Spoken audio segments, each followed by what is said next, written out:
পুনে বিস্ফোরণের তদন্তে নেমে এখনো ধোঁয়াশায় গোয়েন্দারা। স্থানীয় ডেকান জিমখানা থানায় এফআইআর দায়ের করে তদন্ত শুরু করেছে পুনে ক্রাইম ব্রাঞ্চ। ঘটনাস্থলে পৌঁছে সূত্র সন্ধানে নেমে পড়েছে ন্যাশনাল ইনভেস্টিগেশন এজেন্সি বা এনআইএ এবং এনএসজি সদস্যরা।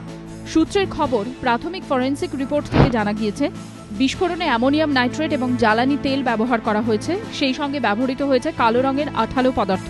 বিস্ফোরণ ঘটানোর জন্য ডিজিটাল টাইমারের সঙ্গে ব্যাটারি চালিত ডিটোনেটর ব্যবহার করা হয়ে থাকতে পারে বলে রিপোর্টে উল্লেখ করা হয়েছে। কোন জঙ্গি গোষ্ঠী বিস্ফোরণের সঙ্গে জড়িত তা ব্যবহৃত বিস্ফোরকের ধরন দেখে আন্দাজ করার চেষ্টা করছেন গোয়েন্দারা।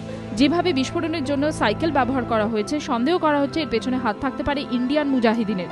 গোয়েন্দা সূত্রের খবর, একটি সাইকেলের উপর থেকে পলিথিনে মোড়া অবস্থায় ব্যাটারি এবং বল বিয়ারিং উদ্ধার হয়েছে।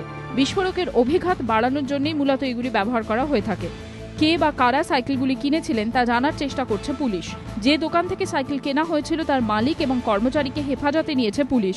তাদের জিজ্ঞাসাবাদ করে সাইকেল ক্রেতার হদিশ পেতে চাইছেন গোয়েন্দারা। এদিকে 1 কিলোমিটারেরও কম এলাকা জুড়ে যেভাবে 45 মিনিটের মধ্যে বিস্ফোরণ ঘটানো হয়েছে তা যে অত্যন্ত পরিকল্পনা মাফিক করা হয়েছে তা স্পষ্ট বলে জানিয়েছেন কেন্দ্রীয় স্বরাষ্ট্র সচিব আর কে সিংহ। ঘটনাস্থল থেকে উদ্ধার 2টি আইইডি এবং 3টি ডিটোনেটর পরীক্ষা করে দেখা হচ্ছে। जो 2 आईईडी एक्सप्लोड नहीं किए थे उसका एग्जामिनेशन उन्होंने किया है। उसके कुछ फाइंडिंग फलाफल आए हैं जो कि उन्होंने हमको बताया है और ये इसको हम लोग इन्वेस्टिगेट ठीक से करेंगे। और जो चूंकि ये 45 मिनट के ही दायरे में हुए इसीलिए इसको हम प्लान्ड ही मानते हैं और अगर कोई प्लानिंग हुआ है तो कुछ गिरोह इसके पीछे है। পুনে বিস্ফোরণের প্রেক্ষিতে এদিন দিল্লিতে উচ্চ পর্যায়ের বৈঠক করেন কেন্দ্রীয় স্বরাষ্ট্রমন্ত্রী সুশীল কুমার শিন্ডে। ছিলেন কেন্দ্রীয় স্বরাষ্ট্র সচিব, আইবির অধিকর্তা এবং মহারাষ্ট্রের ডিজিপিও।